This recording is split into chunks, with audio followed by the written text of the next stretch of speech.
আসসালামু আলাইকুম এভরিওয়ান, আমি হাসান আছি আপনাদের সাথে। আজকে আমাদের সোলব্যাটের যে কন্টেন্টটা এটা হচ্ছে কত ওয়াটের সোলার সিস্টেম আপনাদের প্রয়োজন অথবা কত ওয়াটের সোলার আপনারা বসাবেন, কিভাবে হিসাব করবেন, এটা নিয়ে অনেকে হচ্ছে একটা কনফিউশনে থাকে। এই কনফিউশনটা দূর করার জন্য আমাদের আজকের এই ভিডিওটি। সবচেয়ে সহজ উপায় হচ্ছে হিসাব করার।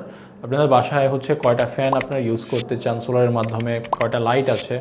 আমরা প্রতিটা হচ্ছে ফ্যানকে এক্সট্রা ওয়াট সহ 100 ওয়াট হিসেবে কাউন্ট করি। 80 থেকে 100 ওয়াট একটা ফ্যান হচ্ছে সর্বোচ্চ নিয়ে থাকে। পুরাতন ফ্যানগুলো বেশি একটু ওয়াট কাউন্ট করে। আর বিএলডিসি ফ্যান হলে তো কথাই নেই, বিএলডিসি ফ্যান খুবই অল্প ওয়াট নেয়, যেটা হচ্ছে 50 থেকে 60 ওয়াটের মধ্যে একটা বিএলডিসি ফ্যান নিয়ে থাকে। তো আপনি 100 ওয়াট হিসাব কাউন্ট করে ধরেন একটা সিস্টেম আমরা রেডি করব। সবচেয়ে কমন যেটা হয় যে 4 ফ্যান 4 লাইট প্লাস হচ্ছে একটা ফ্রিজ প্লাস হচ্ছে একটা কম্পিউটার, রাউটার, অন্য ডিভাইস এবং মোবাইল চার্জ, এগুলোর জন্য হচ্ছে টোটাল একটা ক্যালকুলেশন করব, যাতে করে প্র্যাকটিক্যালি আপনারাও আপনাদের বাসার হিসাব করতে পারেন। তো প্রথমে আমরা 4টা ফ্যান যদি আমরা হিসাব করি, 4 ফ্যান হচ্ছে প্রায় 400 ওয়াটের মতো এখানে হচ্ছে লোড লাগবে আপনার।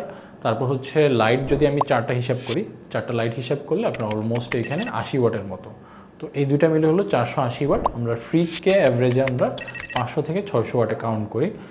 তো 480 হলে 600 ওয়াট আমরা যদি ফ্রিজ বাবদ ধরি তাহলে হচ্ছে 1080 ওয়াট। রাউটার অনুযায়ী এগুলো মাত্র খুবই 20 থেকে 30 ওয়াটের মতো নিয়ে থাকে। প্রায় 1100 ওয়াট আপনার এখানে হলো। প্লাস আপনি যদি এখানে কম্পিউটার ইউজ করেন 300 ওয়াটের মতো, গ্রাফিক্স কার্ড ছাড়া যেগুলো আছে এগুলো 300 ওয়াটের মতো, এবং যেগুলো গ্রাফিক্স কার্ড থাকে বা হাই হেভি পিসি থাকে ওগুলোর ক্ষেত্রে হয়তো 500-600 ওয়াট লাগতে পারে, বাট 300 ওয়াট অ্যাভারেজ হিসাব। আর যদি আপনি ল্যাপটপ চার্জ করেন সেক্ষেত্রে খুবই 100 ওয়াটের মধ্যে আপনি ল্যাপটপ চার্জ করা যায়। যত হেভি হোক 100 থেকে 150 ওয়াটের ল্যাপটপ চার্জ করা যায়। অলমোস্ট অ্যাভারেজে 1200 থেকে 1300 ওয়াটের একটা সিস্টেম আপনার প্রয়োজন।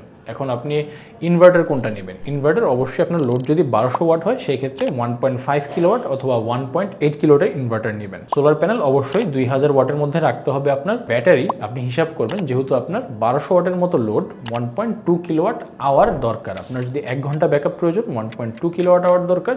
2 ঘন্টা যদি ব্যাকআপ প্রয়োজন হয় সেক্ষেত্রে 2.4 কিলোওয়াট আওয়ারের ব্যাটারি দরকার। এই যে খুবই সহজে আপনাদেরকে আমি ব্রেকডাউনটা করলাম যে কিভাবে কত ওয়াটের নিতে হবে, কত ওয়াটের ইনভার্টার লাগবে, কত ওয়াটের হচ্ছে আপনার ব্যাটারি লাগবে। এটা আমার এই ভিডিওটা আরেকবার আপনি প্রয়োজনে রিপিট করলে আপনারা নিজেরাই খুব সহজে হিসাব করতে পারবেন। এখন এইখানে আমি কিছু ডিভাইস ধরিনি, যেটা হচ্ছে যেমন ফ্রিজ ছাড়াও অনেকে হচ্ছে এসি ইউজ করে, ওয়াশিং মেশিন ইউজ করে। এসির ক্ষেত্রে যদি আপনি হিসাব করেন সেই ক্ষেত্রে 1500 ওয়াট সর্বোচ্চ হচ্ছে এক টনের ক্ষেত্রে, 1200 থেকে 1500 ওয়াট 24 ডিগ্রি সেলসিয়াসে ইউজ করেন বা হচ্ছে 26 ডিগ্রি সেলসিয়াসে ইউজ করেন, তো সেই ক্ষেত্রে কিন্তু ওয়াটেজটা অনেকটা কমে আসছে। এটা নন ইনভার্টারটা বললাম। ইনভার্টার এসি আরও কম ওয়াটেজ হচ্ছে হিসাব হয়। তো এইভাবে আপনি খুবই সহজে নিজের ক্যালকুলেশনটা নিজেরাই খুব সহজে করতে পারবেন। তাও যদি আপনার এই কনফিউশন থাকে এই রিলেটেড, সেক্ষেত্রে কনসালটেশনের জন্য আমাদের হটলাইন নাম্বার, এই হটলাইন নাম্বারে কথা বলে আপনারা কিন্তু আমাদের দক্ষ কনসালটেন্টদের মাধ্যমে